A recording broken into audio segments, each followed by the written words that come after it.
অন্তত বাচ্চা কালৰ পৰাই আধ্যাত্মিক জ্ঞানে পৰিপূৰ্ণ কৰক, নহ'লে সমস্যা আছে।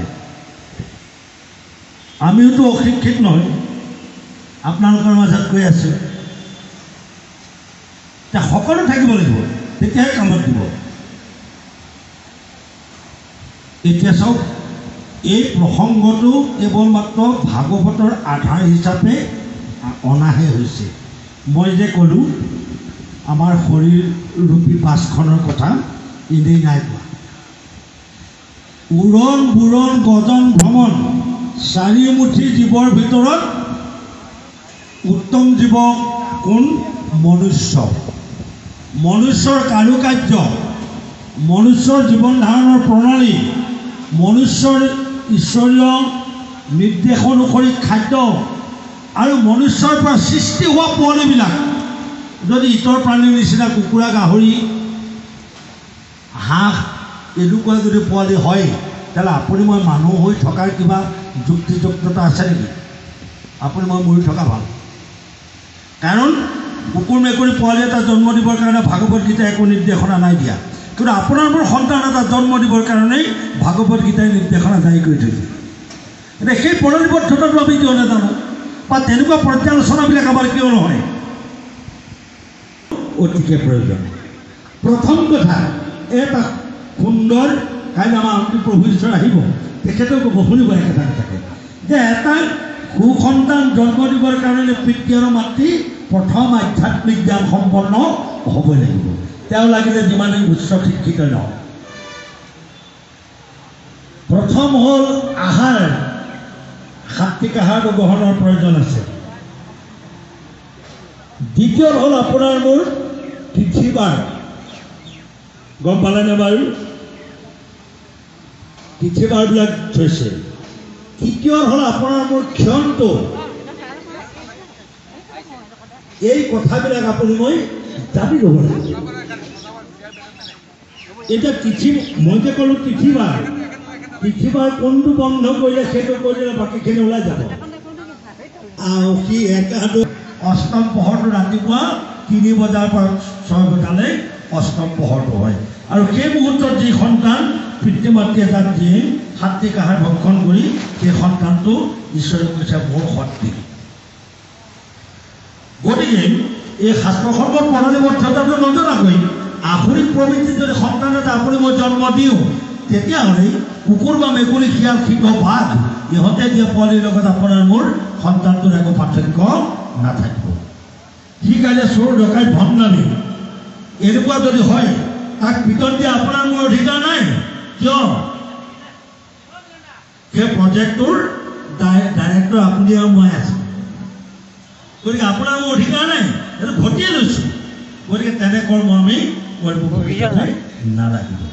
আৰু এনে অনুষ্ঠানত তেওঁলোক থকাটো অতিকে জৰুৰী। কিন্তু আৰু যিসকল আছে, আপোনালোকে অন্ততঃ নিজৰ ঘৰৰ ছোৱালীজনী, নিজৰ ঘৰৰ বোৱাৰীজনী প্ৰয়োজন সাপেক্ষে এই কথাখিনি আপোনালোকে কিন্তু অৱগত কৰিব। সংস্কৃতিয়ে যে গ্ৰাস কৰি আহিছে, আগৰ আমাৰ আইতাহঁতৰ দিনত বস্ত্ৰবিলাক এতিয়া আছেনে বাৰু? সাম্প্ৰতিক সময়ত নাই। এতিয়া পৰম গুৰু শ্ৰীমন্ত শংকৰদেৱৰ জন্মদিন পাতে, শ্ৰীকৃষ্ণৰ জন্মদিন পাতে, আপোনাৰ জন্মাষ্টমী। কিন্তু আপোনাৰ মোৰ সন্তানকেইটা যিটো জন্মতিথি পাতোঁ, কৃষ্ণ আৰু শংকৰদেৱৰ জন্মতিথিৰ লগত পাৰ্থক্য আছে নাই বাৰু?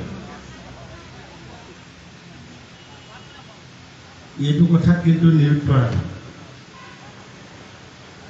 শ্ৰীকৃষ্ণৰ জন্মাষ্টমী পাতিছোঁ, তাত আমাৰ ভকতৰ প্ৰভাৱ, তাত কেক নেকাটে।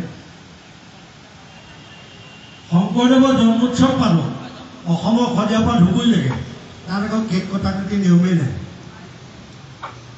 তেওঁলোক আমাৰ সন্তানকেইটাতকৈ সৰু নেকি? একোজন ঈশ্বৰ পুৰুষ। আমাৰ কি কৰোঁ? সন্তানটোৰ জন্মতিথিৰ দিনা কেক এটা আপুনি মই বনাই আনো। কেকটোত কি লিখা থাকে? সেই ল'ৰাটো বা ছোৱালীজনীৰ নাম, আৰু তাৰ হাতত কি দিওঁ? চাকু এখন তুলি দিওঁ। তাৰ হাতত কি কৰা? তাৰ নিজকে নিজেই কটাই দিওঁ।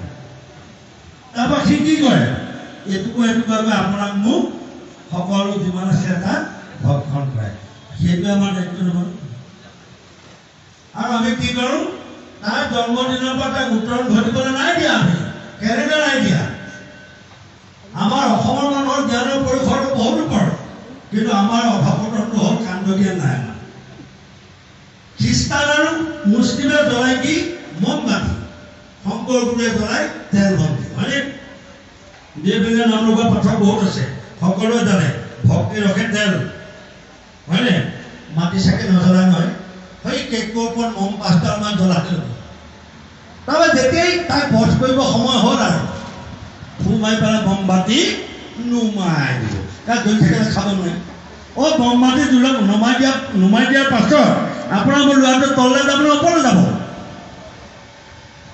কোনটো গতিকে এই জন্মদিনবিলাক পালন কৰোঁতে আপোনালোকে চাব আপোনালোকে অন্ততঃ মমবাতি কেইডাল আৰু কেকত এই নামটো লিখাটো বাদ দিয়কচোন ভকত 4জন আনি 5 চাকৰি পঢ়ুৱাই আপুনি মই কি কৰিব লাগে তাত সেৱা এটা লোৱাব লাগে হয়নে বাৰু হয় নহয় এতিয়া আমাৰ কি হয় কেকটো নানিলে ল'ৰা ছোৱালী আগদিনাৰ পৰা হুলস্থুল আৰু ক'বগৈ কাৰ আগত মাকৰ আগত মাকে একদম খচনি আৰম্ভ কৰি দিলে দেখিব এই কেকটো বৰ সৰু নানিব হয় নহয় ৰামকৃষ্ণ এতিয়া ক'লৈ গৈ আছোঁ আপুনি মই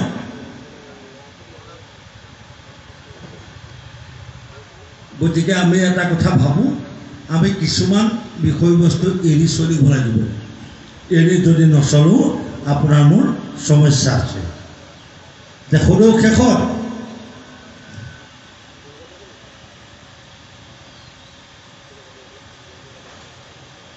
এই কৃষ্ণক বিচাৰি ফুৰা যিসকল নিৰাশ হৈ গৈছে আৰু নাপাম নেকি তেওঁলোকৰ ধৈৰ্য আছে সময়ত কৃষ্ণক তেওঁলোকে পাই গৈছে আৰু এতিয়া আপুনি মই নিৰ্গুণ কৃষ্ণক বিচাৰি ফুৰিছোঁ য'ত এতিয়া কৃষ্ণ পৃথিৱীতেই নাই